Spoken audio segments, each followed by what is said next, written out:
Hi there, my name is Deron Spoo. I'm the pastor here at First Baptist Church in Tulsa. And several years ago, I walked off of this platform after a Sunday morning of teaching and preaching, and I met a woman right here. She met me at the bottom of the stage, and it was her first time in church. Not her first time in my church. This was her first time in church in her entire life. She looked to be in her mid-20s, and she asked me one question. She said, "Is there a book that you guys read that can let me know what you believe? Is there a book you Christians read that can help me understand what you think about God?"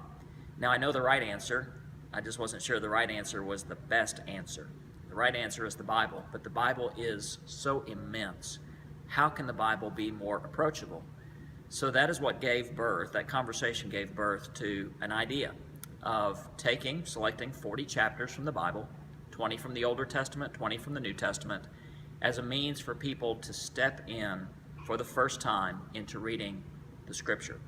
So as a pastor, and I look at myself primarily as a pastor, I see this tool of the good book as meeting a couple of needs. First of all, for those first-time readers, it's a place to begin. It develops from the get-go a strong habit of Bible reading, that each chapter is understandable, each chapter is a little bit self-contained, and gives a different part of the big picture of Scripture. But I also see this as a great tool for those who are long-time followers of Jesus. One of my great disappointments as a pastor is seeing people who have sat in this auditorium for years, but on a weekly, daily basis, don't read their Bibles at all.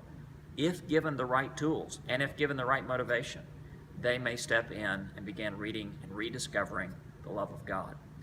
Most of all, I believe that there is no single factor that is more pivotal to spiritual growth than is reading the Scripture. Prayer is right up there with it. Those two together are most important.